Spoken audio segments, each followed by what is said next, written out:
Hello, everyone. Welcome back to another episode of the Let's Talk Movies podcast. I'm your host, Brian Drolet, and today I'm going to talk a little Man of Steel and, of course, all the latest in movie news. Now, to begin, I want to say this. You know, sometimes when you watch a movie, how you react to it or how you appreciate it is based on the mood you yourself are in. There's times where I've watched a movie and it's been late at night and I'm tired and maybe I'm not paying attention so well. And I'm like, that movie wasn't so great. Then I go back and I watch it later when I'm more awake and more alert. And I'm like, that's really good. And I realize I missed that one scene where he said this to his mother and it made this make more sense and so on and so forth. So a lot of times with movies, how you digest them is based off how you're feeling in the moment. And when the original Man of Steel by Zack Snyder came out in theaters, I remember being so disappointed watching this movie, like in the theater when it ended. I felt like I didn't get enough Clark Kent, and I felt like there was too many flashbacks, and I was just so critical of it because I'm such a big Superman fan, and my expectations were through the roof. Then I went back, I watched it again, and I liked it much more, and I appreciate it much more.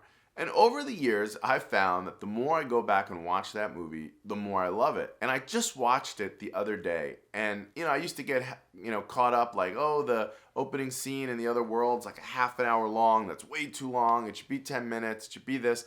But see, on this day, I wasn't in the mood for a quick watch. It was raining. It was like a Sunday. I was tired. I think I was in bed drawing. And I put this movie on, and I just thoroughly enjoyed the ride. I didn't care how long it was. I didn't care that there wasn't more comedy in it. I didn't mind the flashbacks. And I feel like that's very interesting that movies can get better over time. You can appreciate them with more viewings. And you can interpret them, differently depending on the mood you're in, what you're in the mood for, etc., etc. So, I am excited to see what James Gunn does with Superman Legacy. I'm very interested to see who they cast. But I said, let me go back and watch Man of Steel again. And really, really enjoyed it. Unbelievably epic visually. But I will say this. You're not going to save your dad from that tornado? You're the Man of Steel, a.k.a. Superman, and you're going to let your dad die in a tornado. He says, because I trusted him. No. Go get your dad, okay? Who cares if the 20 people over here see that you run really fast, all right? Let's deal with that later. Let's save your dad from the tornado right now. Did he really need to go back for the dog?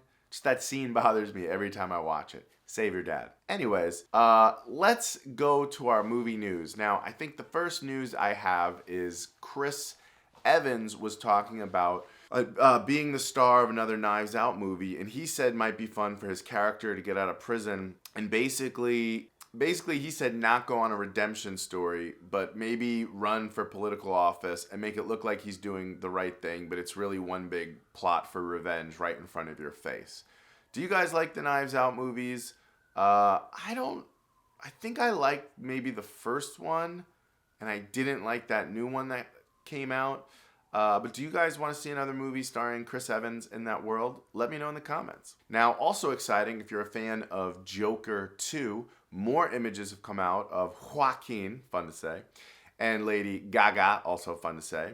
And it's of them on the infamous Joker staircase that became so famous that lots of tourists and people were going to dance down and hopefully not fall.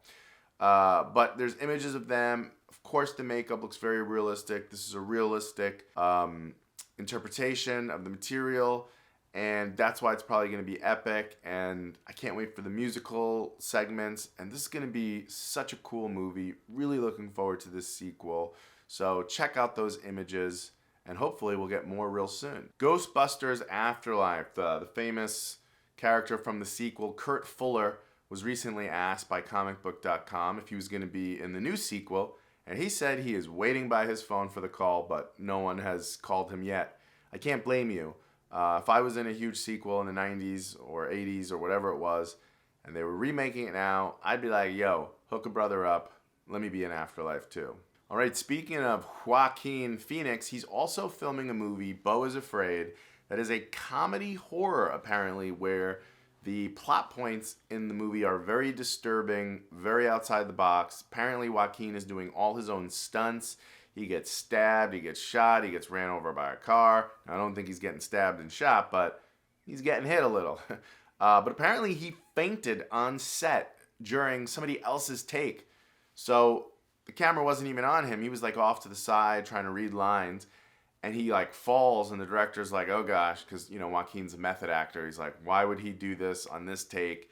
And he like runs over annoyed and then realizes, oh my gosh, this guy really needs help and needs medical attention. So, Joaquin, be careful. Don't hurt yourself. Looking forward to seeing Beau Is Afraid, a comedy horror coming out, directed by Ari Aster. And all they really say about it is it's about an anxious man's wild journey after the death of his mother. So look out for that. Coming soon. More news about the Super Mario Brothers movie. Chris Pratt assures people this will not ruin your childhood. Apparently, the film's been getting good praise from people. People are saying the story and the plot's not all that interesting, but there's so many throwbacks to your childhood that it's so nostalgic. There's so many things for the fans, and that you're absolutely going to love it. And Chris Pratt says, don't worry, we will not destroy your childhood. Chris Pratt also played a joke on fans. He got a lot of backlash for being the voice of Mario, which I've touched on in other episodes. So he posted on April Fool's Day a picture of Mickey Mouse and announced that he would be the lead voice for Mickey Mouse, which many people got the joke, and the people that didn't probably were freaking out in the comments. April Fools. If you are a fan of Psych, apparently they are saying there is going to be a Psych 4. To be honest with you, apparently this is a successful franchise. I've never heard of Psych 1, 2, or 3, so hey, if you are a fan of that series franchise, you can expect a 4th film in the near future. Dungeons & Dragons starring Chris Pine has taken over John Wick 4 at the box office. So John Wick has officially been beaten by some Dungeons & Dragons. Speaking of Super Mario Brothers, Jack Black, who plays Bowser, went to the premiere of the movie dressed as Bowser. He looked very good. Things like this make me love Jack Black, so can't wait to see that movie coming out April 5th. Very soon. So Blumhouse Films has announced they are doing a remake, reboot, new movie, The Exorcist. They're saying it's their riskiest movie to date because it's so expensive. Normally all the other movies they do are low budget horror movies with big marketing, big box office, hope or ideas, concepts. But this movie they're putting a lot of money into. There has not been apparently an Exorcist movie since 2004. And it's been a genre that, you can't mess this up. There's a lot of pressure to get it right. The original's touted as one of the scariest movies of all time. So this movie better be good. Otherwise, like Blumhouse said, those investors who put all that money up are going to be haunted for the rest of their lives. All right, guys, that's our episode for this week. Tune back next time for more of the Let's Talk Movies podcast. I'm your host, Brian Drolet. Have a great day.